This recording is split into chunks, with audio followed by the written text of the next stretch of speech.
हिंदी की चर्चा हम लोग कर रहे हैं। तो इस हिंदी में आपको भी पता है कि दो भागों में इसको बांटा गया है। कितने भागों में? दो भागों में। एक था गद्य खंड और दूसरा था काव्य खंड। क्या वो है? गद्य खंड का पहला चैप्टर कौन है? बातचीत। हालांकि इस बातचीत चैप्टर को हम लोग कई बार पढ़ चुके हैं, है ना। हालांकि फिर से हम लोग स्टार्ट इसको कर रहे हैं और कल इसका हम लोग क्या करेंगे? आंसर क्वेश्चन करेंगे। कल क्या करेंगे? आज क्या कर लेंगे? इसके संपूर्ण व्याख्या को जानने का काम करेंगे आज। सबको दिखाई दे रहा है? तो बातचीत पाठ के लेखक कौन है बुआ? बाल कृष्ण भट्ट जी है ना। भट्ट जी। तो इन्हीं की हम लोगों को क्या करना है? चर्चा करना है। तो सबसे पहले बातचीत पाठ के जो लेखक हैं बाल कृष्ण भट्ट, उनकी क्या करेंगे हम लोग? जीवनी को पढ़ने का काम करेंगे। और जीवनी के बाद हम लोग ये जानेंगे कि उन्होंने क्या किया था। फिर उनके द्वारा लिखे गए पाठों को पढ़ेंगे और समझेंगे। ध्यान दीजिएगा। सबसे पहले हम लोग बातचीत करेंगे इनकी बाल कृष्ण भट्ट की। तो यही है बाल कृष्ण भट्ट है जिन्होंने एक पाठ लिखी है और इस पाठ का नाम है, क्या नाम है? क्या नाम है? बातचीत। अब बातचीत पाठ के जो लेखक हैं कौन है? बाल कृष्ण भट्ट जी। कौन है? बातचीत पाठ के जो लेखक हैं कौन है? बाल कृष्ण भट्ट जी। तो बाल कृष्ण भट्ट जी का जन्म माने क्या होता है? पैदा होना, जन्म लेना। तो इनकी जन्म कब मानी जाती है? इनका जन्म बोलिए तो 23 जून 1844। निधन माने मृत्यु। मृत्यु कब हुई थी? 20 जुलाई 1914 को। 20 जुलाई 1914। निवास स्थान जहाँ पर ये रहे थे, तो कहाँ रहे थे? Allahabad, Uttar Pradesh, UP. Short form में यूपी। अब कह रहा है कि माता पिता किनकी? पहले बात किसकी आ रही है? माता जी की कि पिताजी की? सबसे पहले माता जी। तो माता जी का क्या नाम है बुआ? पार्वती देवी। और पिताजी का नाम है बेनी प्रसाद भट्ट। क्या नाम है? बेनी प्रसाद भट्ट है। अब इनके जो पिताजी थे ये क्या थे, है ना। तो अगर इनके पिताजी की बात की जाए तो पिताजी एक क्या थे? व्यापारी थे। और उनकी माताजी एक सुसंस्कृत महिला जिन्होंने बाल कृष्ण भट्ट के मन में अध्ययन की रुचि और लालसा क्या की थी? जगाई थी। अब बात की जाती है शिक्षा की, यानी इनका पढ़ाई लिखाई कहाँ से हुआ, कैसे हुआ, इनके बारे में जानना है। तो प्रारंभ में संस्कृत का अध्ययन इन्होंने किया शुरुआती दौर में। उसके बाद 1867 के में प्रयागराज के मिशन स्कूल में एंट्रेंस की परीक्षा दी। उसके बाद इन्होंने इनकी रचनाएं की अगर बात की जाए कि इनकी कौन कौन सी रचनाएं हैं, तो अगर रचना की बात करें तो रचना में सबसे आगे आ जाता है उपन्यास, आ जाता है नाटक, आ जाता है। तो कौन कौन सा उपन्यास जो है इनका सबसे ज्यादा प्रसिद्ध है, फेमस है, इनकी हम लोग बात करते हैं। तो उपन्यास में कौन कौन सा है? रहस्य कथा। कौन कौन सा है? रहस्य कथा। नूतन ब्रह्मचारी। 2 नंबर में क्या है? आप लोग भी बोलो। 3 नंबर में 100 अजान 1 सुजान। 4 नंबर में है गुप्त वैरी।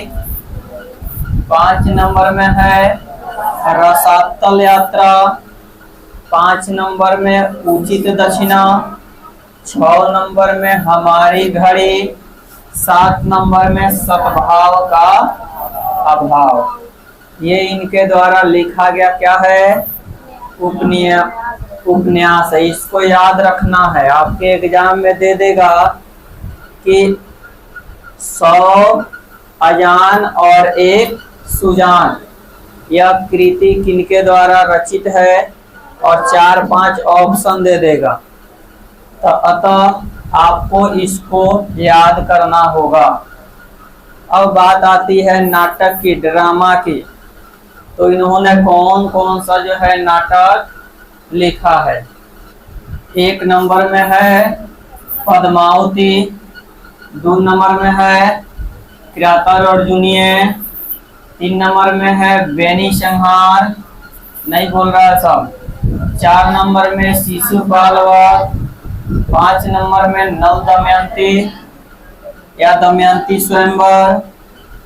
शिक्षादान, चंद्रसेन, सीता वनवास, पतित पंचम, मेघनाथ वध, कट्टर शुंग की एक नकल, प्रिनला इंडेश्वरी और भारत की जननी, भारतवर्ष और कली, 2 दूरदेशी, 1 रोगी 1 वैद, और रेल का विकट खेल और बाल विवाह। ये सब चीज आपका क्या है, नाटक है। प्रहसन का में कह रहा है कि जैसा काम वैसा परिणाम। नई रोशनी का विष, आचार विडंबन आदि जो है, लगभग इनको निबंध के लिए 1000 के आसपास निबंध है, जिसमें 100 से ऊपर बहुत ही क्या है, महत्वपूर्ण है। भट्ट निबंध माला नाम से 2 खंडों में एक इनका संग्रह भी प्रकाशित है। अब इनका ये छोटा सा एक लेखक परिचय था। अब हम लोग इनके द्वारा लिखे गए पाठ की ओर चलते हैं कि आखिर ये कहना क्या चाहते हैं, हम लोगों को क्या संदेश देना चाहते हैं। तो अगर इनकी संदेश की बात की जाए तो देखिए, कह रहा है कि बातचीत शीर्षक निबंध है, आधुनिक काल के प्रसिद्ध निबंधकार बालकृष्ण भट्ट के द्वारा लिखा गया है। यानी जो बातचीत पाठ है, जो शीर्षक है, जो कहानी है, इसको किसने लिखा है, तो बालकृष्ण भट्ट ने लिखा है। और बालकृष्ण भट्ट किस युग के कवि हैं, बालकृष्ण भट्ट किस युग के कवि हैं, आधुनिक काल के कवि हैं। किसके, जिसमें वाक्य शक्ति को, यानी बोलने की शक्ति जो होती है, उसको लेखक ने ईश्वर का वरदान बताया है। कहते हैं कि जो बोलते हैं हम लोग, यह ईश्वर का दिया गया एक वरदान है, जिसको हम लोग वाक्य शक्ति कहते हैं।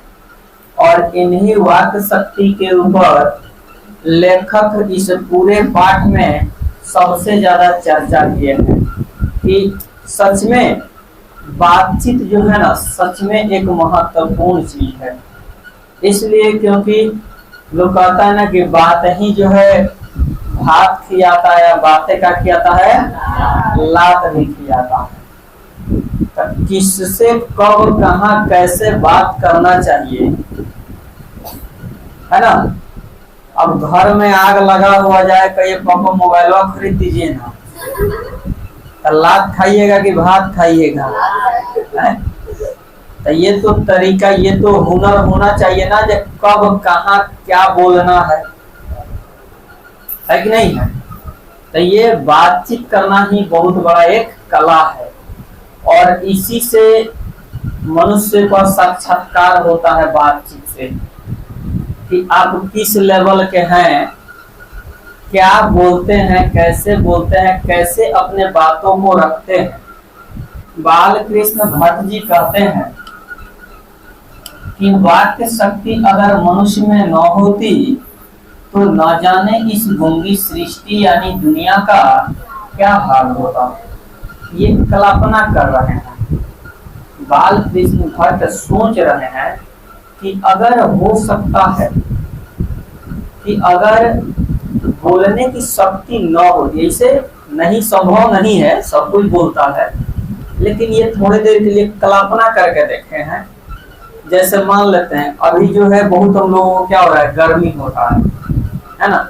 तो अगर अब हम लोग ये सोचे कि अगर लाइन हमेशा के लिए खत्म हो जाए तो फिर हम लोगों का क्या होगा, है कि नहीं। तो हम लोग क्या कर रहे हैं, कल्पना कर रहे हैं कि हमेशा के लिए लाइन क्या हो जाए, समाप्त हो जाए। तो फिर वो दृश्य, वो चीजें हम लोग खुद कल्पना कर सकते हैं, जब कैसे रहेंगे, कहाँ रहेंगे, कैसे मोबाइल पर इंस्टाग्राम चलाएंगे, कि सब कहीं ना कहीं लाइन से ही कनेक्टेड है कि नहीं है। तो इन्होंने जो कल्पना किया है कि अगर वाक शक्ति न होती तो न जाने इस मनुष्य का क्या होता। वे कहते हैं कि बातचीत में वक्ता यानी वक्ता मैंने बोलने वाला को स्पीच की तरह नाज और नखरा जाहिर करने का मौका नहीं मिलता है। अगर आप कहीं स्पीच दे रहे हैं, आप बीच में गड़बड़ा गए तो एने उन्हें ताकिएगा, बस लोग हंस देगा, समझ जाएगा जेकरा बोल बोल, है कि नहीं। इसीलिए जैसे अभी 15 अगस्त आ रहा है, 26 जनवरी को आप लोग कहीं अगर भाषण दे रहे हैं, स्पीच कर रहे हैं, और जहाँ गड़बड़ाई लोग जय हिंद जय भारत का निकल जाना चाहिए, पूरा याद कभी नहीं रखना चाहिए।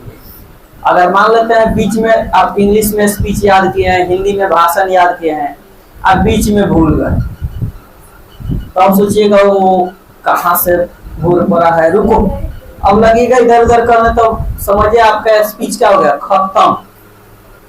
तो क्या करना चाहिए आपको, जहां गड़बड़ाया वहां जय हिंद जय भारत करके क्या कीजिए, निकल जाइए। स्पीच में वक्ता जो होता है वो जो भाषण देता है और बातचीत दोनों होता है। भाषण में मानव पहले संभल संभल कर बोलता है। जब कोई कहीं भाषण देता है तो बड़ा सोच समझ के एक एक वर्ड निकालता है। देखिएगा राहुल गांधी या मोदी जी जब कोई भाषण देते हैं तो उनके क्लिप को लोग काट लेता है। कोई कहीं कुछ कहता है, उसके क्लिप को क्या कहता है, काट के वायरल कर दिया जाता है कि नहीं है। तो बड़ा संभल संभल कर बड़े बड़े लोगों को एक एक वर्ड जो है बोलना पड़ता है, कहीं इस वर्ड का गलत जो है अर्थ लोग ना निकाल ले, है कि नहीं है। तो बड़ी संभल संभल कर जो है लोग बोलते हैं। और फिर कोई भाषण के दौरान जब बड़ी बड़ी भाषणें होती हैं तो कोई चुटीली बात आ जाती है या वो लोग कर देते हैं ताकि लोगों के अंदर एक जोश जुनून पैदा हो जाता है जो उनके भाषणों को सुन रहे होते हैं। और ताली, ताकि ताली जो है ध्वनि से कमरा गूंज उठे और ताली बजने लगती है जब कोई चुटकीली बात आ जाती है। इसमें अपने भाषण में ऐसा मौका लाना पड़ता है। अगर आप भाषण दे रहे हैं एकदम एक्सप्रेस ट्रेन की तरह, तो सब लेकर सुनत सुनत कहेगा पागला कहाँ से आ गए। आपके भाषण को लोग लाइक नहीं करेगा, लेकिन उसी भाषण में रह रह के आप कुछ ऐसा बात कर दें, ऐसा कमेंट्स कर दें जिसे सभी लोगों के मन में एक खुशी हो जाए, ताली बजने लगे, तो वो आपका भाषण जो है कहीं ना कहीं सफलता की ओर ले जाता है। तो ये बात अक्सर आपको मूवमेंट्स के अनुसार लाना पड़ता है, जिसमें ताली क्या हो जाए, बजे। भाषण के दौरान आपको कुछ ऐसी नुकीले बात लानी होती है जिससे क्या हो जाए, ताली बजना। बातचीत में ताली बजाने का कोई मौका नहीं होता। ये निश्चित नहीं होता है कि कोई व्यक्ति भाषण दे रहा है, 5 मिनट का भाषण है, तो तीसरा मिनट में बीच में बिना काम धाम के हम लोग ताली बजाना वैसा जब बात आता है तभी हम लोग क्या करते हैं, थोड़ा देर के लिए ताली बजा देते हैं, है ना। और न लोगों के कहने और उड़ाने की कोई बात नहीं रहती है। बातचीत में कभी कोई चोटीली बात आ जाने पर थोड़ी सी क्या आ जाती है, हंसी आ जाती है। मुस्कुराहट से ओठों भड़क उठता है। जब हंसी आएगा तो हंसी का अंतिम सीमा एगो अंदरिया हंसी होता है, लोग कहेला चरनिया मुस्की मारता हूँ। इस हंसी का अंतिम सीमा होता है क्या, ओठों का फड़क उठना। यानी जब ओठ फड़क उठे समझिए कि आदमी दिल से हंस रहा है, एकदम अंदर से खुश है, मस्त है ना।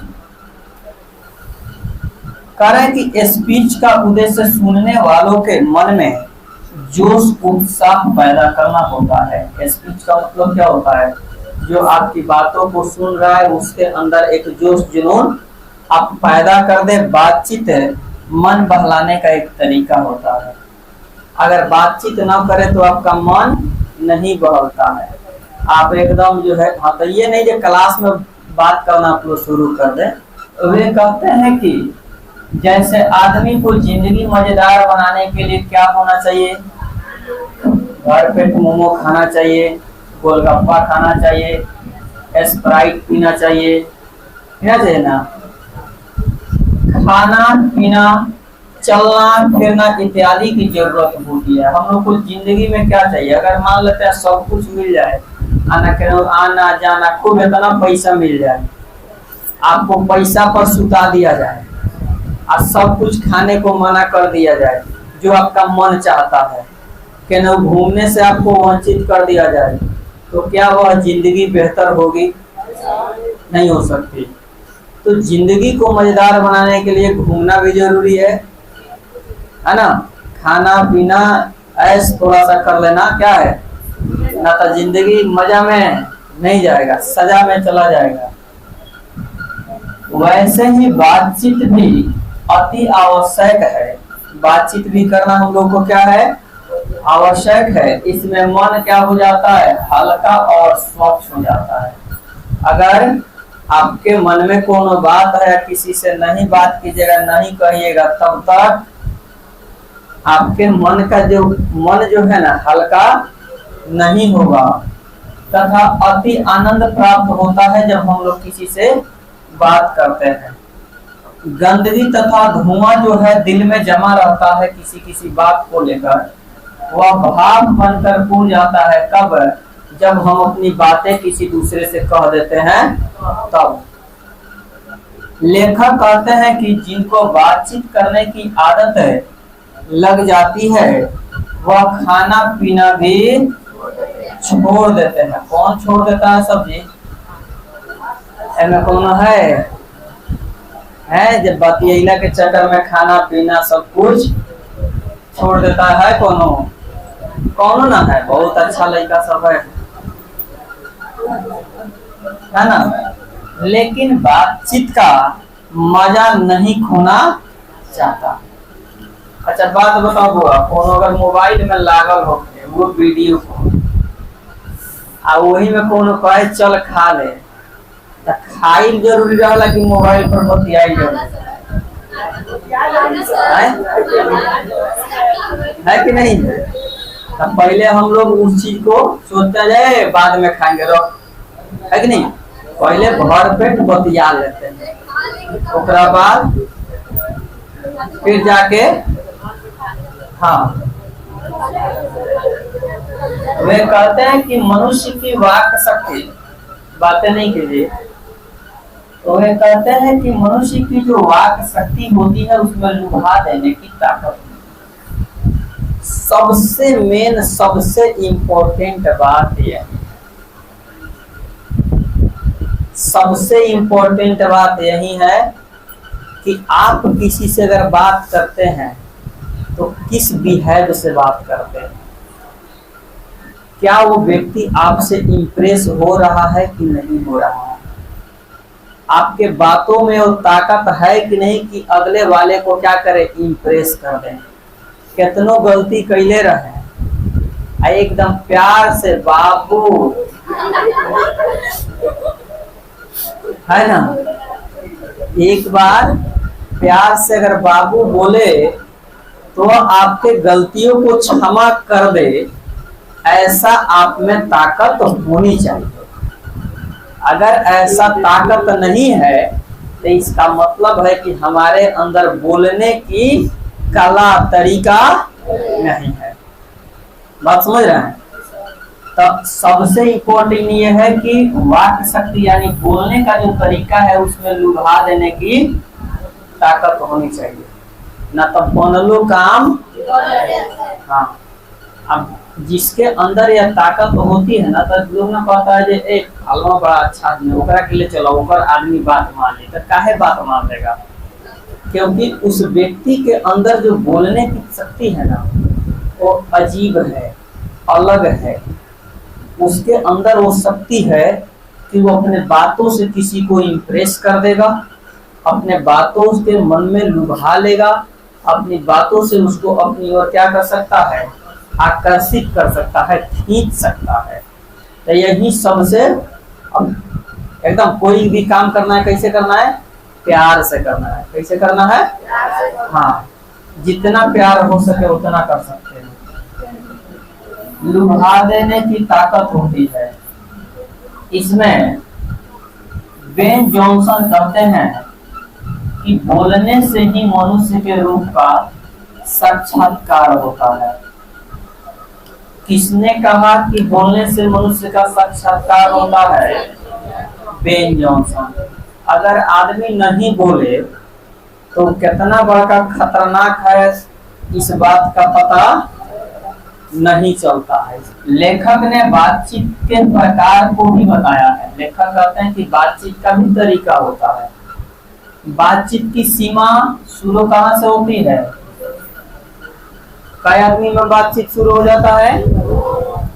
दो से लेकर जहां तक हो सकती है वहां तक, मतलब दो से शुरू हो जाती है। अकेले गुनगुनाइएगा तो लोग क्या कहेगा? पागल है। अकेले कहीं बैठ के आपस में बतियाइएगा तो लोग क्या कहेगा? पागल है। क्या सुभाष है कि नहीं है? सुभाष पागल नहीं है। जहां तक उनकी जमात या मीटिंग या सभा न समझ ली जाए, तो बात दो आदमी के बीच में भी होती है, सभा में भी होती है। जहाँ हजारों हजार की संख्या में लोग रहते हैं वहां भी बातचीत होती है। तो सभी को अलग अलग भागों में बांटा गया है। कहते हैं कि एडिशन का मानना है, एडिशन क्या कहते हैं कि असल बातचीत कितने व्यक्तियों के बीच? दो व्यक्तियों के बीच हो सकती है। अर्थात जब दो लोग होते हैं, जब दो लोग होते हैं तभी अपना दिल एक दूसरे के सामने खोल देते हैं। कई आदमी के बीच में दिल के बात खोल जला हो, कई आदमी के। तीन लोग जब हो जाता है तो दो लोग की बात जो है कोसों दूर हो जाती है। मैंने दो आदमी बतिया रहा है, तीसरा अगर कोई व्यक्ति आया तो बात बदल दिया जाता है। बात क्या हो जाता है? बदल दी जाती है। क्यों? क्योंकि अगर तीन आदमी होगा तो तीन आदमी के कई गो कान नहीं बोलता है, कई गो कान। तो 6 कान में अगर कोई बात पड़ती है तो क्या हो जाती है? खुल जाती है। मतलब वो बात लीक होने की संभावना हो जाती है। दो व्यक्ति की बातचीत में अगर कोई तीसरा आ जाता है तो दोनों अपने बातचीत क्या कर देते हैं? बंद कर देते हैं। और लेखक के अनुसार तीन लोगों की बातचीत अंगूठी की जुड़ी की तरह हो जाती है। तीनों लोगों की बातचीत क्या बन जाती है? त्रिकोण बन जाती है। इसलिए दो लोग जब बात करते हैं तो तीसरा के आते ही दूसरा वाला बात क्या हो जाता है? बंद हो जाता है या चेंज हो जाता है। 4 लोगों के बीच की बातचीत केवल फॉर्मेलिटी के लिए होती है। फॉर्मेलिटी माने आओ ना तनका बैठ के बतियाइए। तो 4 आदमी अगर बैठल बा तो गपशप होगा, हाल चाल समाचार होगा, लेकिन अंदर का कोनो बात में कोनो खोलेगा? नहीं खोलेगा। कब खोलेगा? जब दुगुना होगा। इसमें खुलकर बातें नहीं होती है। कोई भी अपना अंदर का बात किसी को शेयर उसमें नहीं करेगा, कहे कि 4 गुणा है। वह सिर्फ फॉर्मेलिटी और गौरव संजीदगी वाली बात होती है। हालचाल पूछ ली जाती है सबसे। 4 से अधिक लोग अगर बात कर रहे हैं तो समझो राम रमौल कर रहे हैं, माने हंसी मजाक कर रहे हैं। माने 5-6 गो अगर दोस्त तुम लोग है तो कौनो सीरियस मुद्दा बतियाएगा, एक गोड़ा कुछ करेगा बस दूसरी का ऐसा उसमें पिन मारेगा जो 5 को उड़ा देगा बात से, है कि नहीं? मैंने हंसी मजाक ज्यादा हो जाती है कब? जब 4, 5, 6, 7, 8, 10 दोस्त रहते हैं तब, अर्थात हंसी मजाक हो जाती है। 2 बूढ़े लोग अगर मिल गए, अगर 2 बूढ़े लोग कहीं बैठा है तो वे लोग हमेशा अपने जमाने के शिकायत और बड़ाई की बात करेंगे। वे लोग का मतलब उसके बातों में आधा से ज्यादा झूठ रहेगा और आधा से ज्यादा सच रहेगा। मतलब झूठ सच दोनों मिला के ये लोग खूब अपने जमाने का बड़ाई करेंगे और हम लोग के जमाने का शिकायत करेंगे। जैसे अभी कहेंगे बाप रे बाप, हमनी के जमाना में जो है लड़का सब डर के मारे गुरुजी के सामने नहीं जाता था। अब अभी पढ़ो तरसन गुरु जी से मोबाइल मांग के चलाओ तरसन, कहो तरसन गुरुजी वाईफाई दी ना तनी नेट चलावे के बाद, है कि नहीं है? तो अक्सर जमाने की शिकायत से ये लोग करते हैं। जहां बूढ़ा लोग भेटा जाए तो हमनी के जमाना के लोग क्या करेगा? शिकायत करेगा और अपना जमाना के क्या करेगा? बड़ाई करेगा। वे बाबा आदम के समय के दास्तान शुरू कर देते हैं, पुराने बातें शुरू कर देते हैं जिसमें 4 गो सच 10 गो झूठ होता है।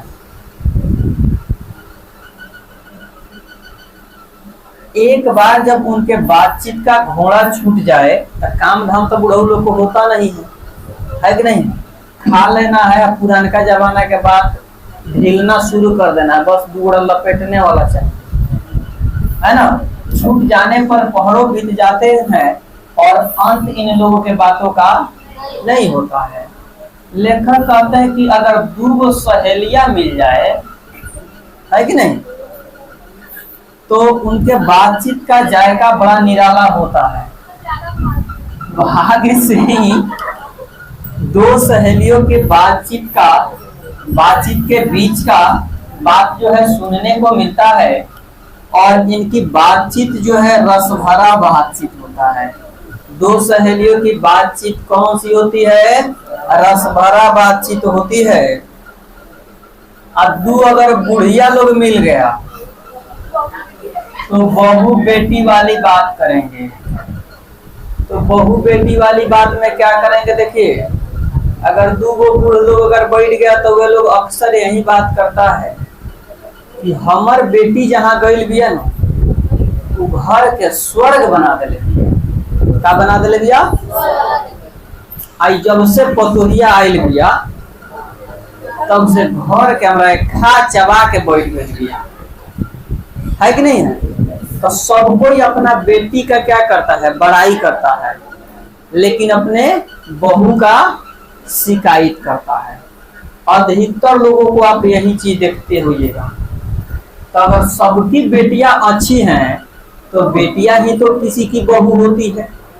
तो सबकी बेटी अगर इतनी अच्छी है तो फिर बहू खराब कहां से हो जाती है? ये सोचने वाला बात नहीं है का? है ना? वह अपनी बहुओं या बेटों का गिला शिकवा जो है लोगों से क्या करती है? करते रहती है कि जब से बियाह भइल बा हमारे बेटवा हमर बात ना मानेला, खाली सासे ससुर के बात मानेला, खाली मेहरारू के कहल करेला, है कि नहीं है? तो बिरादरी में ऐसी बात छोड़ देती है जिससे अंत में झगड़ा भी होने का नौबत आ जाता है। स्कूल के लड़कों की बातचीत अपने उस्ताद की शिकायत या तारीफ या अपने सहपाठियों के गुण अवगुण से होता है। अब जब क्लासमेट अगर मिला तो क्या कहेगा, है सर और ये 11 बजे ले सुता रहेला, इसका अवगुण बता रहे हैं। कौनो कहेगा सर एक 1.5 महीना नहैला भइल बा, है कि नहीं है?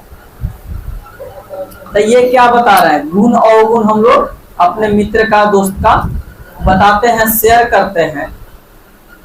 इसके अलावा लेखक ने बातचीत के अनेकों प्रकार बताया है, जिसमें राजकाल की बातचीत, व्यापार संबंधी बातचीत, दो मित्रों का प्रेमालाप, ये सब अलग अलग तरीके से होता है। अब जहाँ व्यापार का बात हो वहाँ प्रेम नहीं है कि नहीं है, जहाँ राजकाल की बात हो वहाँ प्रेम की बात नहीं। तो हर जगह हर मोमेंट्स बातचीत करने का तरीका क्या होना चाहिए, अलग होना चाहिए। लेखक कहते हैं कि हमारे देश में अशिक्षित लोगों की बतकही होती है, लड़की लड़के वालों की ओर एक एक आदमी के क्या करते हैं, विचवत होकर जाते हैं देखने, और दोनों में विवाह संबंध की कुछ बातचीत करते हैं, और उस दिन के बाद से बिरादरी वालों को जग जाहिर कर दिया जाता है कि विवाह पक्का हो गया है। शादी ब्याह जब हम लोग के यहाँ होता है तो कुछ लोग अगुल हो जाता है ना, और जब तय तबाड़ी हो जाता है तब पूरे समाज को, पहले अगर तय से पहले पूछिएगा तो कहेगा कहाँ भइल बा, कुछ फाइनल नहीं थे, यानी अभी संभावना नहीं होता है। लेकिन जैसे ही तय तबाड़ी हो जाता है, फिक्स हो जाता है, तब सभी समाज के लोगों को क्या किया जाता है, जग जाहिर कर दिया जाता है। समाज को यह बात बता दिया जाता है कि अब क्या हो गए, दोनों और से लड़का लड़की का मामला फिक्स है, बहुत जल्दी भोज वोज मिलने वाला है। और यह रस्म बड़ा ही उत्सव के साथ मनाया जाता है। शादी ब्याह में बहुत ज्यादा क्या होती है, खुशी होती है, जहाँ में चंडू खाने गांजा, कौन गांजा पीता है, कौन शराब पीता है, कौन अंडा खाता है, कौन मीट खाता है, और जितना जाके पीले रहता है सब, उहे बारात में पहले मारपीट उखाड़ता है। लेखक कहते हैं कि यूरोप के लोगों में बातचीत का क्या है, हुनर है, मैंने यूरोप के लोगों के अंदर जो बातचीत करने का जो तरीका है वो शायद किसी में नहीं है, जिसे हम लोग आर्ट ऑफ कन्वर्सेशन कहते हैं।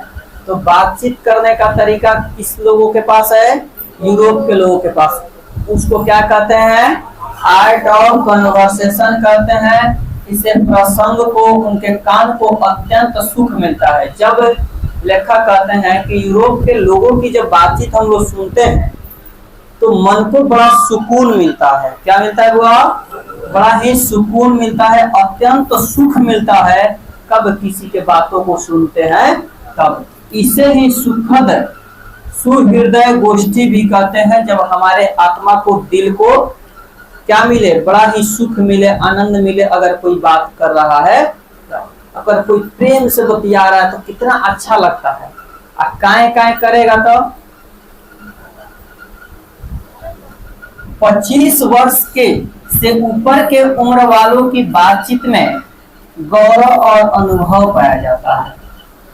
कह रहे हैं लेखक कि अगर जिसका उम्र 25 वर्ष हो गया है, उससे या उससे ऊपर वाले के बातचीत करने का जो तरीका होता है उसमें गौरव पाया जाता है। गौरव का मतलब जो भी बात बोलेगा सोच समझ के बोलता है, उसका हर एक एक बात महत्वपूर्ण होता है।